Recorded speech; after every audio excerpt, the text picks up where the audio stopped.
Bienvenue chez moi les amis, bienvenue chez Doflamingo. Aujourd'hui, on va parler de l'inversion des valeurs totales qui règnent sur nos chaînes d'information. Est-ce que vous avez lu le programme du PS pour 2027? Bon, on nous promet un SMIC à 1700 euros, retraite à 62 ans. Sur le papier ça brille, mais vous allez voir en vidéo, c'est autre chose. Mettez le petit pouce bleu, un petit commentaire et on est parti pour un zapping. Et on va regarder ce qui se passe à gauche avec le signé-consigné, notamment le programme du Parti socialiste Regardez. qui a été présenté aujourd'hui pour 2027. C'est un premier travail fait notamment Axel par la Zuckman. députée européenne Chloé Ridel, qui propose quand même un programme très à gauche, un SMIC à 1690 euros net, la taxe Zuckman de 2% sur les fortunes Impôt sur les grandes de plus de 100 successions. millions d'euros, l'impôt sur les grandes successions renforcé, l'abrogation de la réforme Borne sur les retraites, avec donc une retraite qui resterait à 62 ans. On pourrait rajouter également la taxation de l'héritage, je l'ai dit, et puis aussi certaines nationalisations, c'est prévu également dans ce programme.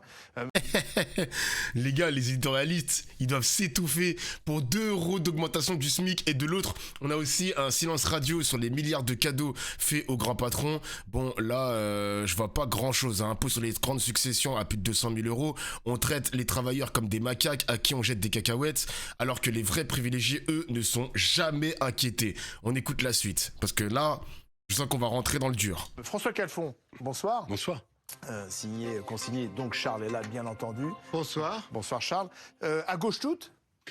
Bah, à gauche toutes et puis aux fraises À gauche toutes surtout.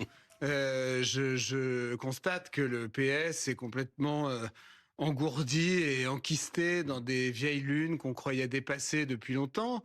On fait difficilement programme plus ringard, mais au-delà de la ringardise, moi, il y a, je dirais, 3 choses qui me choquent. Dis-nous. Qu'on mente aux Français, puisque quand on leur promet la retraite à 62 ans, on leur ment. On sait que ça n'est pas possible, parce que la pyramide des âges, les enfants, etc., ça n'est pas possible.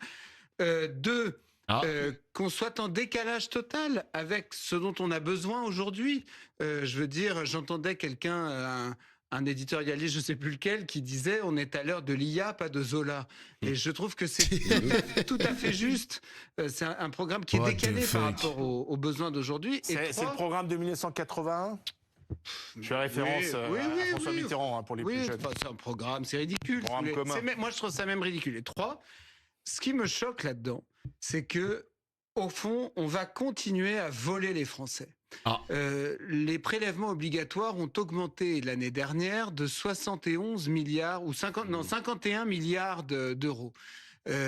Sous un gouvernement qui promettait de ne pas augmenter les impôts.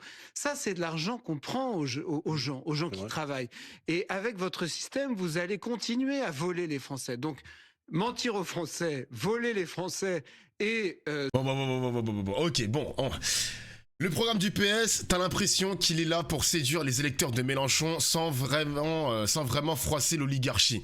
Il nous parle de taxer les GAFAM, le truc facile qui n'arrive jamais, mais il ne touche pas au portefeuille des copains du CAC 40. Donc ce sont des serpillères. Ce sont des serpillères qui essaient de nous faire croire qu'ils ont une colonne vertébrale. D'ailleurs, j'ai vu sur Twitter, faut que je vous affiche le tweet de Clémence Guettet dans quelques secondes, mais le programme du PS, ça ressemble en quelque sorte au programme de la France Insoumise. Voilà, j'ai réussi à trouver le tweet de Clémence Guettet qui est juste ici. Le PS a publié ce matin son projet pour 2027. Les titres et sous-titres sont un copier-coller. Vivre libre, écologie populaire, tout a été copié de chez la France Insoumise. On lit les mesures et là c'est le drame. Derrière les grands mots, le vide, 2/3 des mesures d'urgence du programme du nouveau Front Populaire ont disparu. Augmenter les salaires des apprentis et alternants, mettre en place des prix planchers pour les agriculteurs, revaloriser les APL de 10%, réquisitionner des logements vides, interdire l'exportation de pesticides interdits en Europe, tout ça a été supprimé. Je ne vous fais pas la liste, face à l'urgence de la vie chère, l'absence de réponse à la hauteur est criante. Le flou énorme sur les retraites est édifiant, une réforme de la durée de cotisation sans aucun chiffre. Hollande a allongé la durée de cotisation nécessaire pour une retraite à taux plein. Comment croire que le PS va faire le contraire? Ça sent le mensonge. On est habitué au mensonge du PS. Je vous le dis, les personnes de ma communauté, faites attention au PS. Après, je sais que mes abonnés, vous êtes pas trop pro-PS, vous êtes plus du côté LFI, vous regardez un petit peu ce que fait la droite, même si vous aimez pas trop, vous avez des lunettes, des jumelles d'observation. Le programme international est une catastrophe. Le PS propose de renforcer le pilier européen de l'OTAN et d'étendre la dissuasion nucléaire à l'ensemble de l'Union européenne. On va partager notre arme nucléaire aux autres pays. Normal. Notre technologie, notre savoir-faire. La politique rêvée des marchands de canons au service des États-Unis, de l'industrie allemande et de la marche à la guerre. Attends, qu'est-ce qui se passe encore d'autre? C'est quoi les autres folies? Réduire les restes à charge en santé, sauver l'hôpital. Vraiment, vraiment le PS, vraiment! De la part du parti qui a validé 1,6 milliard de coupes dans les hôpitaux et 500 millions d'euros de déremboursement dans les hôpitaux et de médicaments pour les malades chroniques dans le budget de la sécurité sociale de cette année? Point d'interrogation. Dieu. Ah là là, mais regardez-moi ces deux clowns, les gars. Regardez-moi ces deux clowns, ces deux vampires. Ils vont nous aspirer. Ils vont nous sucer le sang. Faites attention, les amis. Lisez les programmes. En plus, alors, faites pas totalement confiance. Essayez de redécouper les sources, etc. Mais prenez le programme du PS et intégrez-le à l'IA. Faites travailler l'IA et demandez-leur si le programme, il est totalement valide. Est-ce qu'il est vraiment en rupture avec le capitalisme ou pas? Faites-le. Écologie aussi qui se veut populaire. Chloé-Ridel, Alain Delon, puisqu'on parle d'énergie et de carburant, je voudrais essayer de comprendre la proposition du Parti socialiste aujourd'hui sur les prix des carburants. Pour avoir moi-même posé la question à deux responsables socialistes ici même, j'ai eu deux réponses absolument différentes, entièrement différentes. La version Olivier Faure il y a 3 semaines, c'est nous ne baisserons pas la TVA sur les carburants pour tout le monde, parce que sinon, ça aidera bien sûr les Français qui ont du mal à boucler leur fin de mois, mais ça aidera aussi les plus riches. La version... Alors j'ai vu ce moment sur Twitter, c'est le sommet de l'hypocrisie politique. Le journaliste met Chloé-Ridel face à une contradiction flagrante. D'un côté, Olivier Faure refuse de baisser la TVA sur l'essence, et de l'autre côté, monsieur économie du PS, donc Philippe Brun, jure qu'il faut la baisser pour tout le monde. Ils s'entendent même pas ces mecs-là. L'un des messieurs économie du PS avant-hier sur ce plateau, c'est pas du tout la même. Je vous propose d'écouter et l'un et l'autre, et puis vous nous direz ce que vous comptez faire sur les carburants pour aider les Français. Oh mon Dieu. On ne peut pas avoir une mesure générale. Si vous avez une mesure générale, elle est à la fois très coûteuse et elle est très injuste parce qu'elle permet aussi bien à celui qui roule en Rolls-Royce qu'à celui qui roule avec une vieille Twingo. Il ne s'agit pas d'arroser tout le pays avec des subventions dont nous n'avons plus les moyens. Donc effectivement, il faut cibler. Il faut maintenant aller beaucoup plus loin. Moi, je dis qu'il faut baisser les taxes. Essayons d'agir sur les taxes pour soulager les Français. Moi, je suis l'élu d'une France qui ne peut pas vivre durablement avec un gasoil à 2,50 € le litre. Ouais, je précise que Philippe Brun, à qui on pose la question après, dit pour tout le monde, absolument pour tout le monde. C'est quoi la ligne du projet du PS là-dessus? Moi, je pense que, et nous l'avons proposé récemment avec de nombreux députés et eurodéputés socialistes, qu'il faut aller saisir les super profits qu'engendrent c'est une autre chose encore. Les grands pétroliers. Pour réinvestir cela dans des chèques énergie à destination des Français les plus modestes. Parce que si vous... Encore des chèques énergie, toujours des chèques énergie. On voit deux cadres du Parti Socialiste qui se contredisent totalement sur une mesure qui touche directement le portefeuille des Français. Ils bégayent, ils ajustent leur cravate, ils inventent de nouvelles choses. Mais au fond, ils ne savent pas comment répondre à la détresse des travailleurs qui voient le gasoil à 2,50 € comme l'a dit le journaliste. Baisser les taxes, effectivement, vous les baissez pour tout le monde. Vous ne ciblez pas bien l'argent public et le coût que ça représente pour la puissance publique. Il faut faire attention au budget aussi.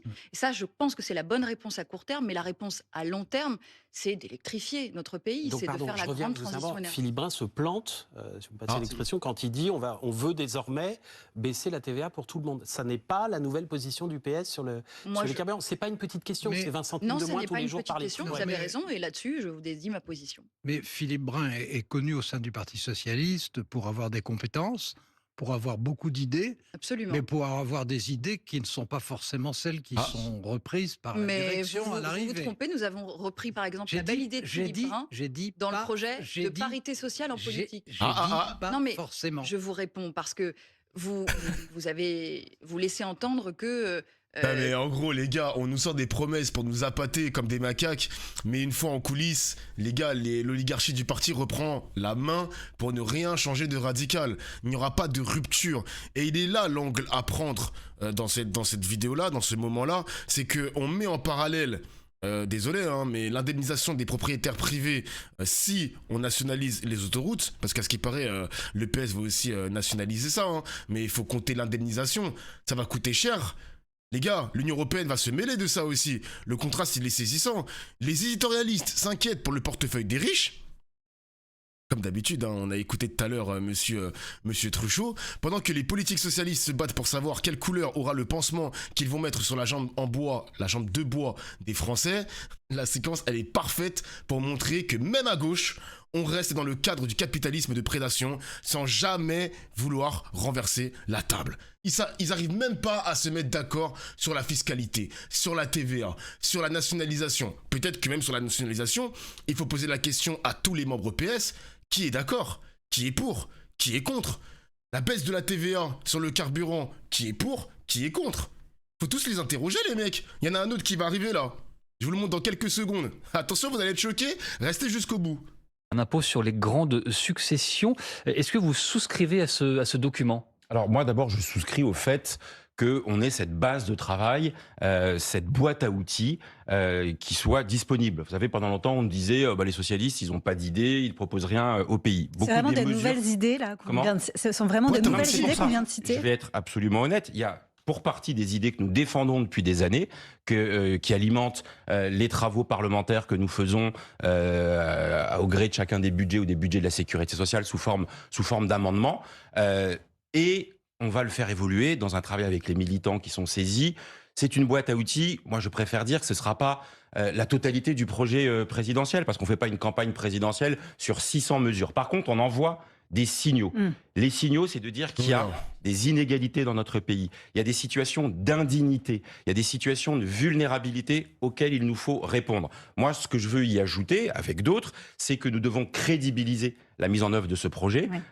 C'est-à-dire indiquer un calendrier en disant, et ça c'est le rôle de chacun des candidats à l'élection présidentielle, et évidemment chiffrer ces mesures. Parce que moi, je suis assez partisan du fait qu'on ne fasse pas une campagne en disant demain on rase gratis. Les finances publiques de notre pays sont dans un état désastreux et c'est le fruit des politiques économiques et fiscales qui ont été menées depuis des années. Et donc le prochain gouvernement... Oh là là, mais le Parti Socialiste t'a sorti un pavé de 144 pages avec des mesures chocs. Donc le SMIC à 1 700 €, la retraite à 62 ans, la taxe sur les successions. Jérôme Guedj nous fait un numéro d'équilibriste, où, vas-y, limite, il renie les mesures du PS. Dès qu'on lui cite des mesures radicales, monsieur se braque. L'excuse des finances désastreuses, c'est aussi une excuse pour vider le projet de sa substance anticapitaliste pour le rendre digeste pour les marchés financiers. Moi, je crois pas le PS. Jérôme Guedj représente même le mensonge du PS, parce que, ok, dans les mesures ont été copiées de la France insoumise, donc ça reste quand même des mesures chocs, mais vous allez voir que sur le papier, dans l'hypothèse, par exemple, je sais pas, Jérôme Guedj, il est président en 2027, ça n'arrivera pas, mais bref, tout ce qui a été dit, jamais le mettre en place. Il est en train de renier en direct déjà une partie du projet.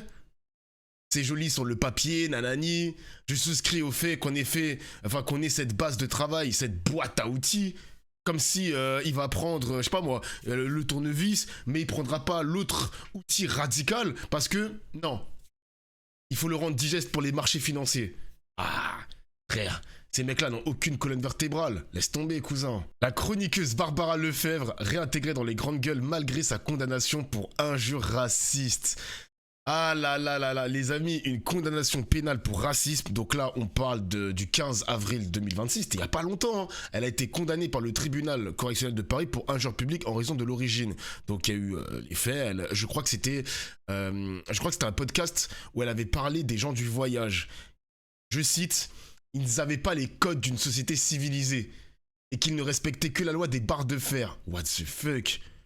Le problème dans ça, c'est que les syndicats des journalistes, donc chez BFM TV, là c'est les propriétaires, réintégrer quelqu'un de condamné par la justice pour des propos haineux est inacceptable. Ils en veulent pas. Donc là, je ne sais pas s'ils vont se mettre en grève, mais ils sont pas contents chez BFM TV. Ils sont pas contents. Il y a un 2 poids 2 mesures aussi, parce que Mehdi Ghezal, un autre chroniqueur, il a été renvoyé définitivement pour avoir qualifié le Maroc d'état voyou, sur une chaîne étrangère. C'était même pas sur BFM. Le cas Barbara Lefebvre, ils ont réussi à la réintégrer avec de multiples négociations. Et parce que les amis, elle fait de l'audience. Hein. Je veux dire les termes à un moment donné. Malgré une condamnation pénale, elle a mérité ses vacances parce que je crois qu'elle a fait un tweet où elle a dit que vas-y, c'est les vacances scolaires, donc je me barre pendant 15 jours. C'est quoi ce contraste? C'est quoi ça? Ce traitement de faveur? Il y a eu de la récidive aussi, les amis. C'est pas son premier coup d'essai, parce que son passif avec Gaza, elle a affirmé que les civils gazaouis étaient aussi responsables que le Hamas et a souhaité que Gaza devienne une zone vierge, faisant l'apologie d'un nettoyage de la zone, en quelque sorte. Elle a aussi fait le quiz de la mort. Rappelez-vous, on en avait parlé l'année dernière en vidéo et même en stream.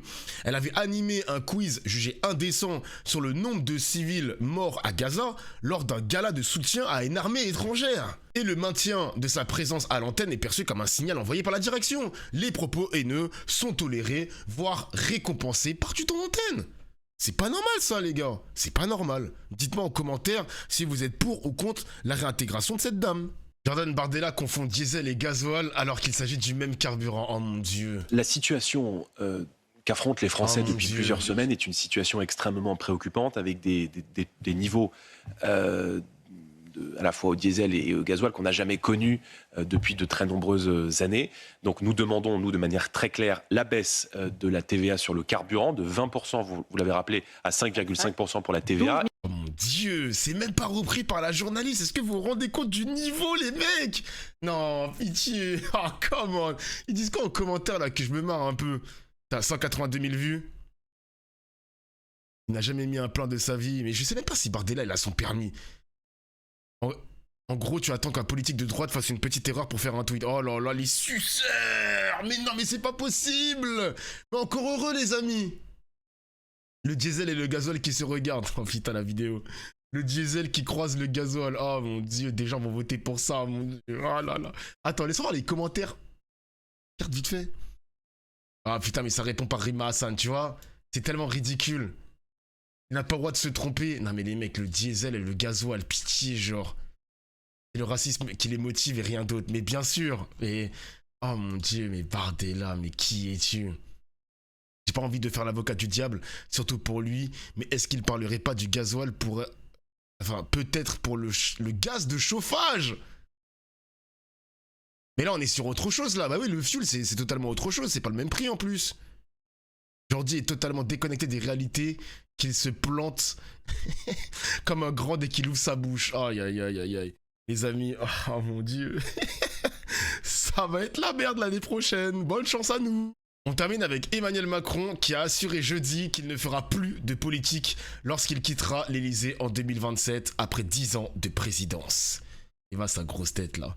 Après 2 mandats exceptionnels, le président a bien mérité sa retraite payée par le contribuable Maxime Bernard.